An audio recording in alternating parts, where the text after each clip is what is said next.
All right, I'm here with Deke McClellan to talk about his sessions at the Illustrator Virtual Summit. Welcome, Deke. Hi, how are you, Dave? I'm awesome. Thank you so much for taking a few minutes to chat. Uh, Sure. Certainly keeping you busy. I've got you doing a bunch of stuff, the first of which is something we're doing for beginners. So tell us a little bit about how you've structured the session for beginners. Yeah, I'm going to do a mini course. It's going to be about an hour and a half long, altogether about 90 minutes. I'm hoping just a few minutes shy of that. And I'm planning right now on it being 8 parts long, and each one of those movies will be a discrete movie so that you can go back and watch those anytime you like. It is a VIP thing, but that way, the way I'm trying to configure it is not only that if you are really new to Illustrator, or not that comfortable in the program, then here it is, and Mhm. hopefully, in fact, the very first one of these movies is going to be called videos is going to be called. I drive my son nuts when I call them movies. Is going to be called Let's Get Comfy, Mm. and so the idea is just let's settle into it a little bit, and it's really is that one in particular is designed so you could go watch somebody else's session, and if they're showing a tool that's not available by default, you can come back to my thing and I'll show you how to set things up so you can get to that tool. And so I just want to make sure that it serves as a kind of backbone to everything that's going on. And the last video will be kind of a fun extra thing that's a little bit beyond beginner, but it's kind of like the most fun thing you can do in Illustrator. So I thought I'd throw that out there as well. Nice. So the idea is if you want to watch from beginning to end, you could, but if you want to jump Right. into a particular topic, you can do that as well. Yeah, absolutely. Yeah, you can jump around, do whatever you want, come back, again, it's not just the first movie that I'm making, so it's a jump back. Hmm. But you don't even have to watch it the first time. So I'm imagining a lot of people like are not rank beginners. Like it's not like you've never used Illustrator before. It's just even if you have been using it for a while, it's kind of constantly changing, and it helps to just kind of reseat Yeah. and sort of understand where the program is these days. Because believe it or not, the big arc where Illustrator is concerned is it started off a very basic program. It didn't have that much going on. It Hmm. was very powerful, but then it got, I would say, fairly carried away. It turned into absolute bloatware. Yeah. And then they are now trying to, without taking any features away, because Adobe never does that, they are trying to kind of streamline it. And they've done a really good job, but it comes in fits and spurts. And so there will be like a version where they streamline something, and then three versions go by and they don't do anything. And then the last one, we were just talking about how they've reconfigured the toolbox in a way that makes a lot more sense. But then again, you're going to see presenters using the more advanced toolbox, which has different tools in it. Right. And so that can be a little bit confusing as well. Sure. So just to clarify for people watching, the for the week before the summit, it will be available to free pass holders, and then it goes into the VIP area so that VIPs can watch on an ongoing basis. Now, Awesome. what else? I'm looking down my long list. There's so many classes. Um, Another one I have for you is Illustrator 2025 changes everything. So tell us a little bit about what that's all about. Yeah, so like I was saying, the program goes in fits and spurts, and 2025 is not so much. There will be really ambitious upgrades, and then there will be upgrades where they kind of take a step back and reevaluate. And 2025 is a step back and reevaluate upgrade to the software. So there's things that I think are just huge, enormous time savers. So I think I'm going to hit a total of 10 things. I have a YouTube video that was quite popular that I did on this topic, but it's only like 12, 13 minutes long, something like this. This will be a 45-minute long session, and so I can afford to go into a lot more detail about a few things.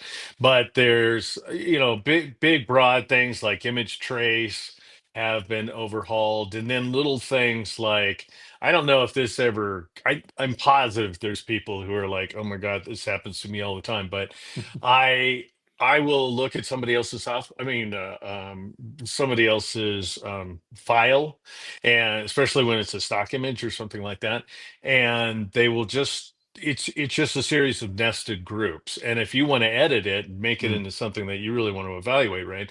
You've got to ungroup, and then it still says that it's a group in the properties panel or up in the control panel or wherever. And then you're like, okay, I'll ungroup it again, and it says, okay, it's a group, and then once you do it enough times, it says mixed objects because that means that there's a bunch of compound paths and paths in it.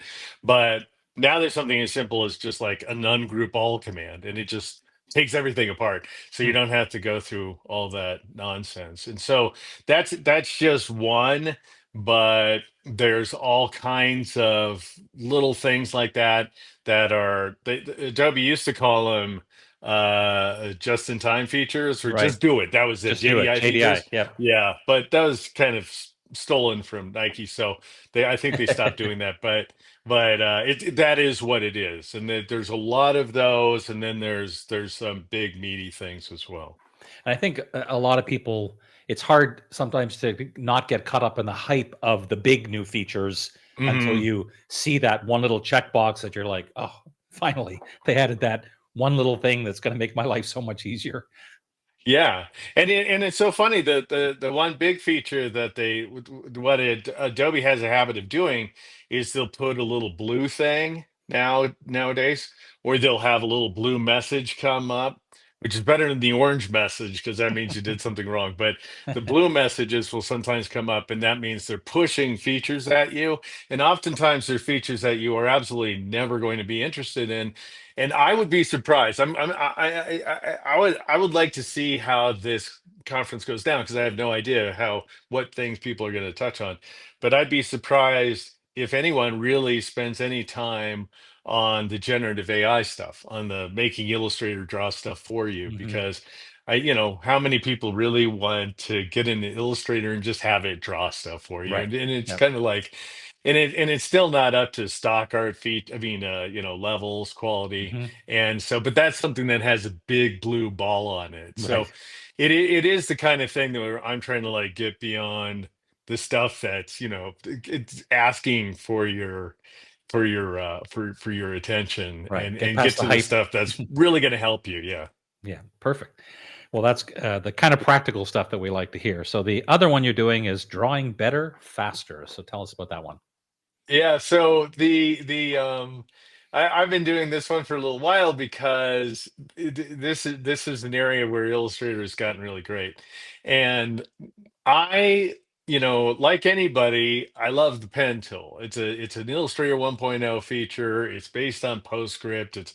It has a long history to it, and it really does a great job. And I will be touching on the pen tool toward the end of this session. But what I want to do is show how you can avoid it, because oftentimes it's a lot less frustrating. I mean, so many times I've spent so long with Illustrator and so long with the pen tool that I'm very familiar with how to get organic curves out of it.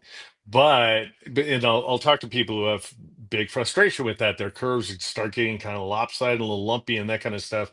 But not only that, even I don't like take pleasure in. I don't know how you've got. Do you have a walk-on tablet? You do, Hmm. and so I'm not much of a stylus guy because I'm left-handed, by the way. So I'm kind of like grew up doing this number, and so but I'm well versed with pen and pencil and all that stuff. It's just that after a while it gets to my wrist. And so what I find myself doing, I'm very comfortable with either a trackpad, or actually, because I grew up on a mouse, that I'm fine with those too. But even so, it's just like grabbing it and going clank, clank, clank, clank to draw a curve is. I feel like you've got to be ready for it, and you've got to like put on a podcast. You've got to zen and just like focus on something else. Whereas there's so many tools inside the software now. The pencil tool is just the easiest example, but it used to be widely scorned, Hmm. and it used to not be very good, and render some very choppy looking path outlines, even if you're a very smooth, you have a very smooth hand.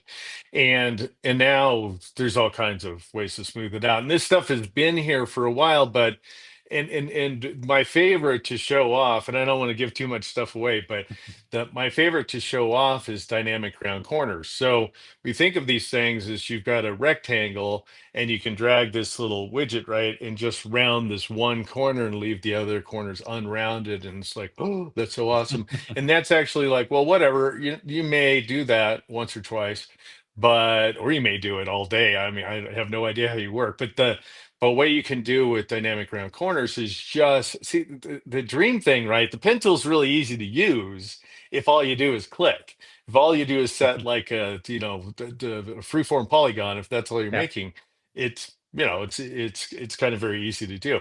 And if you just plan things out, so just imagine that you're drawing something that has a bunch of organic curves to it, and you just plan things out so that you're clicking around the stuff that's going to round in. And then you do that. If you do it right, then all you got to do is just sit there and round the corners all over Hmm. the place. And then you can, and the thing is, not only is it a time saver, I think, and it provides some variety, some creative variety, which I think is also important, Hmm. but also it gives you better results because the round corner is always going to be like a quarter circle. And so it's always going to give you that perfect organic curve right at that one location Sure. between those 2 points. And it can really not only, just be kind of a godsend, but it can also give you better path outlines than you would otherwise render. Sure. Well, and that's important, obviously, and I think we're going to have sessions where someone will be teaching their method for the pen tool, but one of the things about these summits is to show a range of options. So Right. if you try the pen tool and you're like, I kind of see myself using this, great, but also to know that it's not one or the other, right? You can do some things with a pen tool and then others with some of these other functions that we're talking about. Yeah, and then what I would advise where that's concerned is to obviously figure out your own way and to try some things, especially for folks who have been using the pen tool forever and ever.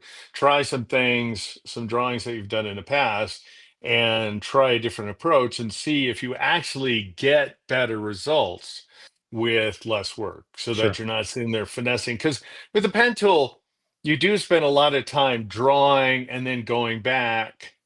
I mean, the kind of the pro way to work, right, is you draw, and as you're drawing, then you're always ready to press the Right. command key on the Mac, Tweaking. right, and Yeah. get the little arrow tool and adjust it, and then go back to drawing again.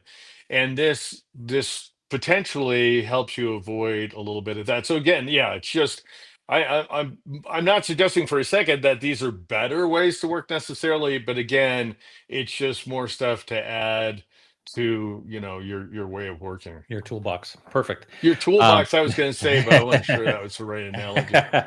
works for me. We always like to do a quick mention of VIP bonuses. Now, we already mentioned that the beginner's mini course will be going into the VIP area. And I think you mentioned you also have some class files that the VIPs will have. Yeah, yeah, I'll be including all my sample files. Um, they're really carefully crafted. The stuff I'm creating is not going to be like this isn't my opportunity to show you my personal artwork. That's not the way I'm going to be working here. A lot of people are because they're going to be, like in inspirational sessions, Yeah. which is great. But my stuff is going to be like, here is a file that is going to help you understand what I'm talking about. Because I think it's one thing to see me work with it and another thing to do it yourself. My idea of a classic example is I just have this is again drawing things differently, whatever that class is called, better, faster. The one of the things that I think is really hard to draw is the arrow tool cursor. You know how it goes at a 45-degree Hmm. angle, I think, here, and then it's straight up here, and then what angle is it over here, and you want to make sure that everything lines up exactly correctly let's say there's other things you can do with it, of course, but I want to be able to include that file because there's this thing called the join tool that I'm willing to bet, not the join command, which we've Hmm. all used a million times, but the join tool, which I'm willing to bet that many of you have never didn't don't even know is in the software or have ignored Okay. it, and it's actually great. It's actually a fantastic tool. And what you can do is set up exactly the lines at the exact angles you want them to be, and then just go and it puts the whole thing together. And so you have overlapping segments. So I want that's a kind of file that is really basic file, but I want to be able to include it, and I will be including it so that you can try that out yourself because it really is an eye opener. And as you said, obviously it helps to be able to not just watch, but then do it yourself using Do it. the same files. Yeah. At least revisit it, right? Not Hmm. necessarily do it at the same time you're watching it Yeah, the first time, but at least go back and try it yourself. Yeah. exactly. Well, Deke, thank you so much for taking a few minutes to chat about your sessions. Can't My wait to see them. immense pleasure. All Thank you right. very much, Dave.